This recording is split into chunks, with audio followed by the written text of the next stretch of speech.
बरेली के भोजीपुरा से एक ऐसी दिल दहला देने वाली वारदात सामने आई है जिसने इंसानियत को भी शर्मसार कर दिया है। एक तरफ जहां नशे की लत इंसान को हैवान बना देती है, वहीं अंधविश्वास और जिन के खौफ ने एक बुजुर्ग की जान ले ली है। एक हत्यारे ने महज एक वहम के चलते 60 साल के बुजुर्ग को मौत के घाट उतार दिए। आइए देखते हैं हमारी इस खास रिपोर्ट में कि कैसे खाकी ने इस शातिराना और सनसनीखेज वारदात का पर्दाफाश किया है।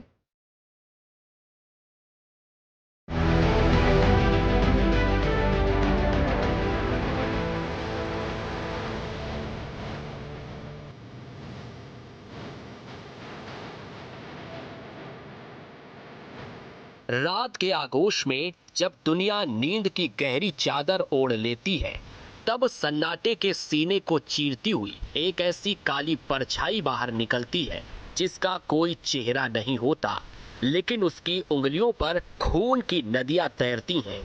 उत्तर प्रदेश के बरेली का भोजीपुरा थाना क्षेत्र, जहां की हवाओं में इस वक्त एक अजीब सी दहशत घुली है।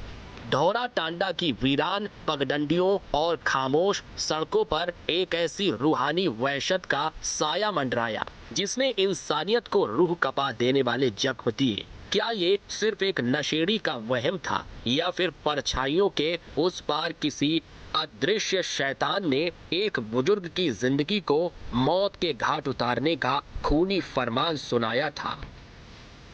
शैतान का साया, सियाराम हत्याकांड, रहस्य या वहशत। धौरा टांडा की पटरियों पर खूनी साया, 60 साल के बुजुर्ग की निर्मम हत्या। सोचिए उस 60 साल के बुजुर्ग सियाराम श्रीवास्तव पर क्या बीती होगी जब मौत ने एक खौफनाक और वहशी रूप में उनका रास्ता रोका। यह महज एक कत्ल नहीं था, ये इंसानियत के माथे पर एक ऐसा कलंक था जो जिन्न और शैतान के काले सायों की आड़ में अंजाम दिया गया। खून की वो प्यास जो कभी नहीं बुझती और वो हैवानियत जिसने हर किसी के रोंगटे खड़े कर दिए। तकनीक का शिकंजा, सफेद ओमनी वैन खुला राज, सीसीटीवी फुटेज से खुलासा। एसओजी और भोजीपुरा पुलिस की बड़ी कार्रवाई।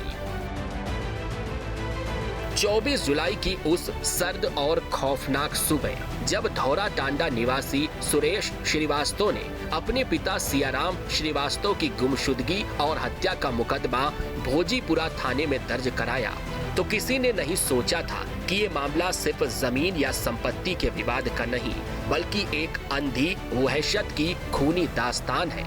प्रारंभिक तहरीर में संपत्ति विवाद को लेकर शक जताया गया, लेकिन पुलिस की विवेचना ने जब सीसीटीवी फुटेज, इलेक्ट्रॉनिक साक्ष्य और तकनीकी दायरे को खंगाला, तो एक सफेद रंग की ओमनी वैन इस खौफनाक साजिश के केंद्र में उभरी।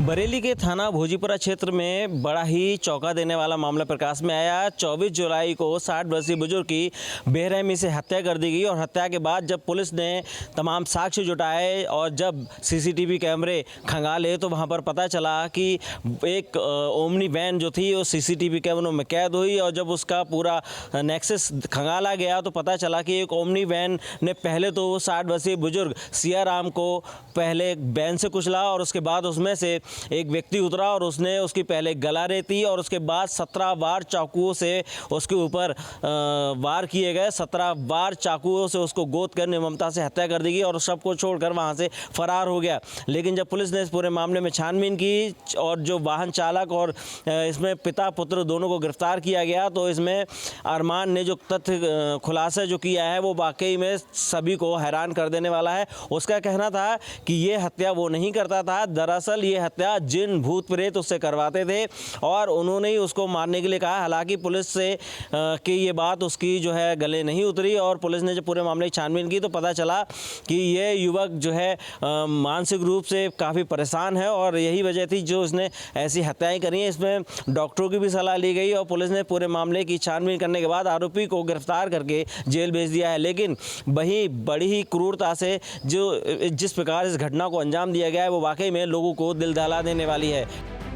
सोमवार तड़के भोजीपुरा पुलिस और एसओजी टीम ने जब आटा मांडा तिराहे के पास से मुख्य आरोपी मोहम्मद अरमान को दबोचा, तो उसके खुलासे ने पुलिस के भी होश उड़ा दिए। आरोपी अरमान नशे का आदी है और पैसों की हवस में अंधा हो चुका था।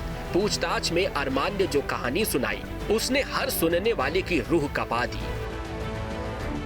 अरमान ने कबूला कि 24 तारीख की सुबह उसके कान में एक महिला जिन्न की आवाज गूंजी थी। वो जिन्न उससे कह रहा था कि जो भी मिले उसे मौत के घाट उतार दो। इसी जिन्नाती हुक्म के नशे में चूर होकर अरमान अपनी ओमनी वैन लेकर निकला था। खौफनाक दरिंदगी, वैन से टक्कर, चाकू से 17 वार, महिला जिन्न के नाम पर खूनी खेल, मोबाइल, आधार और नगदी लूट।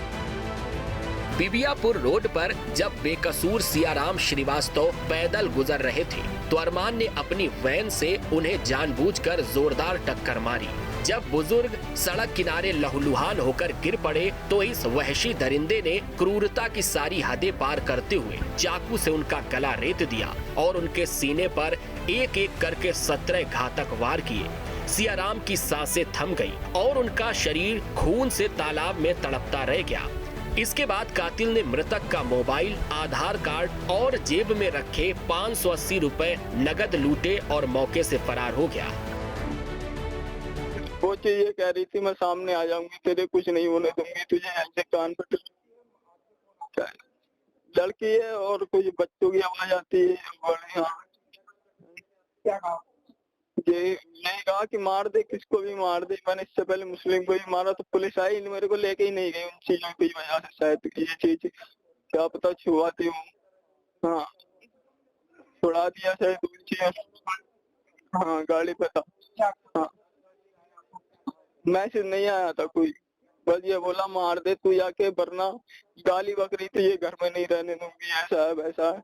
जब पहले दिन मैं करके नहीं आया, मैंने कहा ली थी मैंने मार दूंगा मैं किसी को, तो फिर बोली कर दे वरना मैं तुझे ना कुछ एक काम करने दूंगी। मैं डांस सीख रहा था ना, तुझे जीने दूंगी।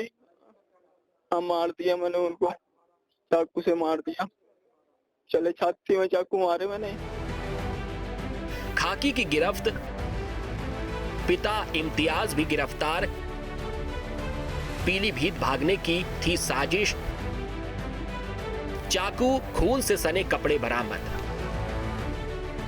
घटना के बाद आरोपी अरमान सीधे अपने पिता इम्तियाज अहमद के पास पहुंचा और पूरी खूनी दास्तान बयां की।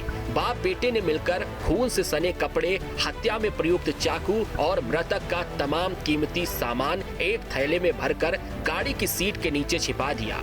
इसके बाद वाहन को एक राइस मिल में खड़ा कर दिया गया।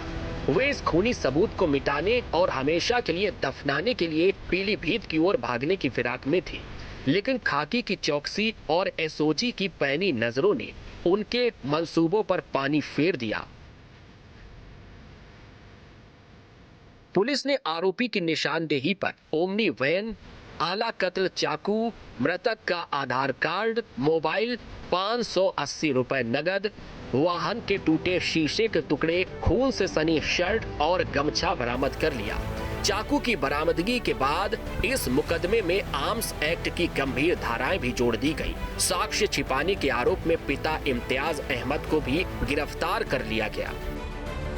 तो इसमें एसओजी तथा थाना स्तर की टीमों को लगाया गया अनावरण के लिए और सम्यक विवेचनोपरांत एक ओमनी वैन इसमें प्रकाश में आई जो मृतक का पीछा करते हुए एक सीसीटीवी कैमरे में दिख रही थी।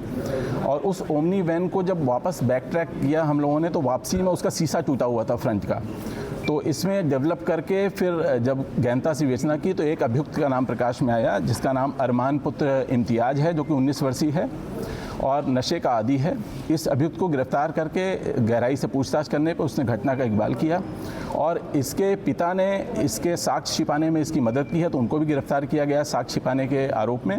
देखिए, अभी तक की विवेचना से ये सूखे नशे का आदी बताया गया है और इसके इलाज भी मानसिक रूप से चल रहा था इसका, और वो उन्माद की स्थिति इसकी पिता ने स्वीकार किया कि कभी भी उन्माद की स्थिति आती है तो किसी को भी पीट देता है, किसी के साथ भी कोई घटना कारित कर देता है। इस टाइप की चीज़ें आई हैं निकल के और इसमें अभी गहनता से विवेचना जारी है। देखिए, इनसे गहनता से पूछताछ के क्रम में हेलुसिनेशन की कोई स्थिति निकल के आई है, तो अब जो भी स्थिति आती है आगे उस पर गहनता से विवेचना की जाएगी। इंसान जब अपने ज़मीर का सौदा कर बैठता है तब उसके भीतर का शैतान जाग उठता है।